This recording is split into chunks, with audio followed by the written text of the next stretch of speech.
अस्सलाम वालेकुम दोस्तों, कैसे हैं आप सब। मैं हूं हसनैन खान और आप देख रहे हैं हसनैन खान फूड सीक्रेट। आज हम बनाएंगे चटखारेदार खुबानी की चटनी, जिसको आप हर किस्म की चाट, दही भल्ले और भी बहुत सारी चीज़ों के साथ इस्तेमाल कर सकते हैं। और बाज़ार की निस्बत आप ये चटनी कम बजट में 100 गुना बेहतर तरीके से घर पर बना सकते हैं। बिस्मिल्लाहिर्रहमानिर्रहीम। यहाँ पर मैंने ली है 1 पाव सूखी खुबानी। ये आसानी से आपको बाज़ार से मिल जाएगी। सबसे पहले आपने इसे 2 से 3 बार अच्छी तरह पानी से धो लेना है, ताकि इस पर जो धूल मिट्टी लगी हुई है वो साफ़ हो जाए। फिर इसमें साफ़ पानी ऐड करके 1 घंटे के लिए भिगो कर रख देना है। साथ ही मैंने ली है 50 ग्राम इमली। ये बहुत ज़्यादा इस्तेमाल नहीं होगी, इसको भी पानी में भिगो कर रख देंगे। 1 घंटा गुजर चुका है और खुबानी फूल गई है। अब इस खुबानी को पानी के साथ ही पैन में डालेंगे और साथ ही इमली को जो हमने भिगोई थी उसका पल्प डालेंगे। 1 पीस गुड़ का और अदरक का छोटा सा टुकड़ा ऐड करेंगे।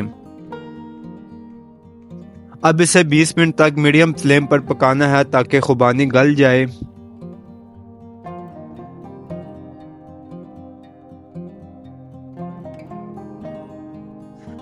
अब इसे ब्लेंडर में डालकर ब्लेंड कर लेना है ताकि इसका स्मूथ सा पेस्ट बन जाए। अब इस पेस्ट को पैन में डालेंगे। ब्लेंडर में भी पानी डालकर अच्छे से साफ कर लेना है। पेस्ट को साफ करके पैन में डालेंगे, कोई भी चीज़ ज़ाया नहीं करेंगे। 3 से 4 मिनट पहले इसे पकाना है। अब इसमें मसाले ऐड करेंगे, जिसमें आधा कप चीनी ऐड कर देंगे, 1 चाय का चम्मच कुटी लाल मिर्च, आधा चाय का चम्मच नमक, 1/4 चम्मच काला नमक और 2 खाने के चम्मच सिरका ऐड करेंगे। अब आपने इसे इतना पकाना है कि चटनी गाढ़ी होना स्टार्ट हो जाए।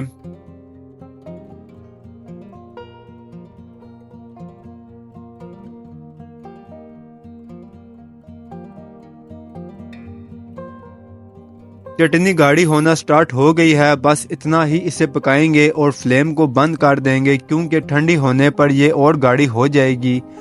थोड़ी देर इसे ठंडा होने देंगे, डिश आउट करेंगे। आप इसे किसी भी जार वगैरह में 3 महीनों तक महफूज करके रख सकते हैं।